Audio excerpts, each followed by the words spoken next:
忍耐达现，挥别承欢记，剧情愈发荒诞，编剧该歇笔了。承欢记作为热门剧集，凭借杨紫的精湛演绎吸引观众关注。该剧聚焦女性成长，但角色塑造略显单薄，剧情发展过于依赖传统套路。尽管女主在职业道路上展现独立思考和勇气，但剧本对职场角色的描绘过于简略，导致剧情发展显得牵强。观众期待更多元、立体的女性角色形象。摘要由作者通过智能技术生成。有用。忍耐达现，挥别承欢记，剧情愈发荒诞，编剧该歇笔了。近期备受瞩目的热门剧集《承欢记》，凭借杨紫的精湛演绎，吸引了广大观众的关注。这部作品聚焦女性的成长历程，讲述的是主角麦承欢如何从依赖父母到独立自强的故事。尽管剧情设定颇具吸引力，然而角色塑造却略显单薄，使得许多观众在观看初期便选择离开。让我们深入剖析一下《承欢记》中麦承欢角色的处理是否过于俗套。电视剧以麦承欢的不幸遭遇为开端，母亲的过度逼婚与前男友的欺骗性言行，似乎预示着他未来角色的转变。这些常见于国内剧情的陈词滥调，让人不禁质疑。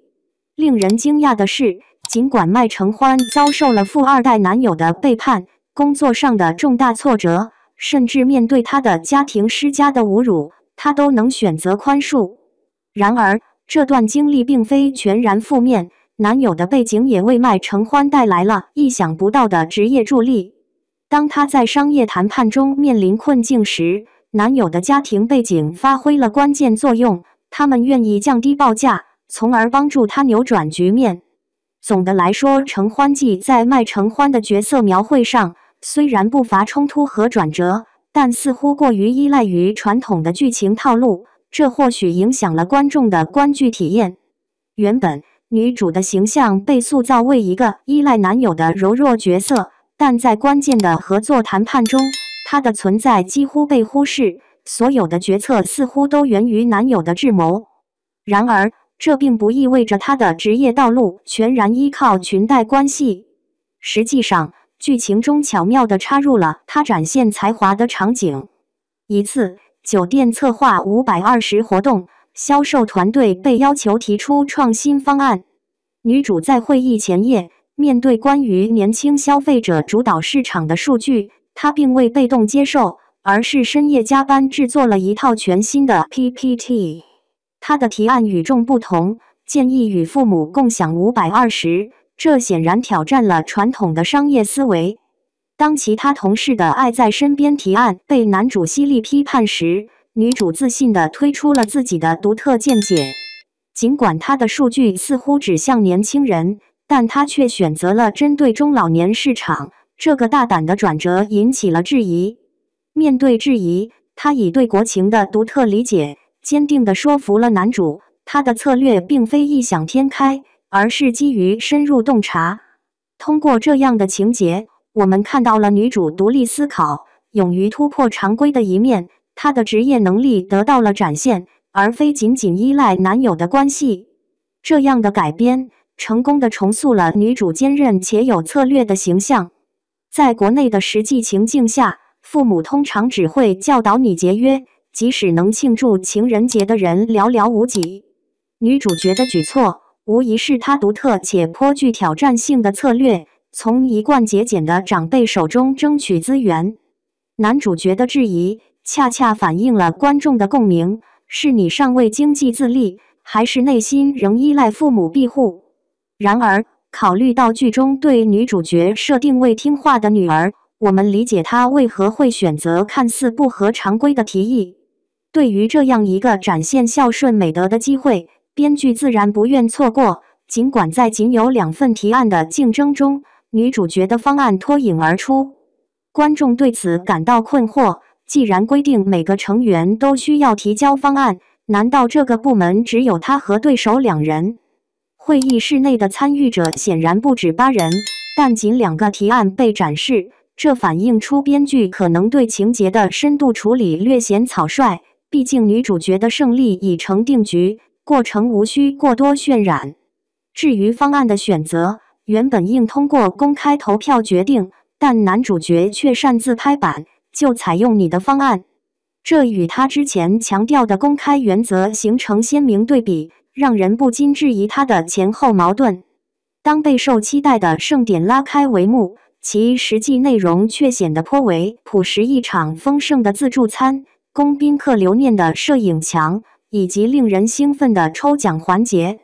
这个创意无疑是出自女主角深思熟虑的一碗构思，尽管直白无华，但却充满了她的独特风格。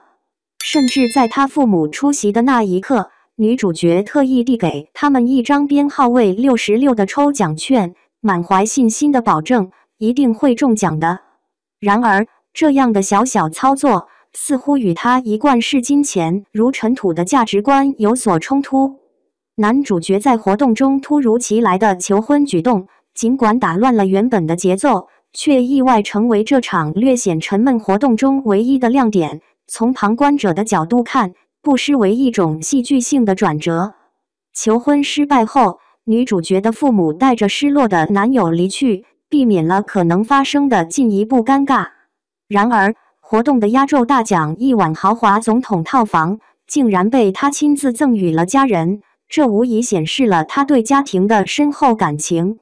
然而，如果主角的父母没有提前离开，去招待未来的豪门女婿，那么他如何向领导解释这场活动的安排，又如何面对同事们异样的目光，将成为一个棘手的问题。由于剧本对女主角职场角色的描绘过于简略，观众并未充分感受到她的职业能力，这使得后续剧情的发展显得有些牵强。在奶奶分派遗产时，她曾言，承欢具备实力，只是欠缺展现自我的舞台。因此，他选择了将兴安里酒店作为承欢的试炼场。然而，由于角色设定的初期不足，观众未能认同奶奶的慧眼识珠，他们质疑麦承欢能否胜任大酒店的管理工作。尤其是主角麦承欢的母亲，以其爱惹事的性格备受瞩目。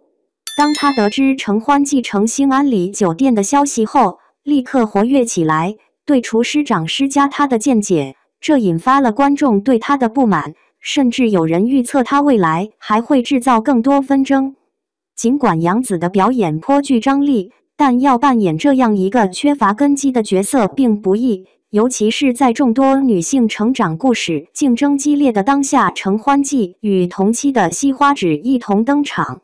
后者以古代为背景，讲述花纸独立奋斗的历程，显然有着宏大的叙事构想。不仅关注主角的成长，还试图揭示花家后院女性群体的生活。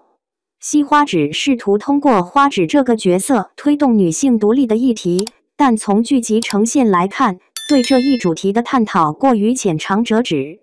作为剧中落魄贵族的女儿，主角创业之路看似顺畅，得益于家中众多丫鬟的潜在劳动力资源。这些元素本应成为推动故事深入发展的关键支撑。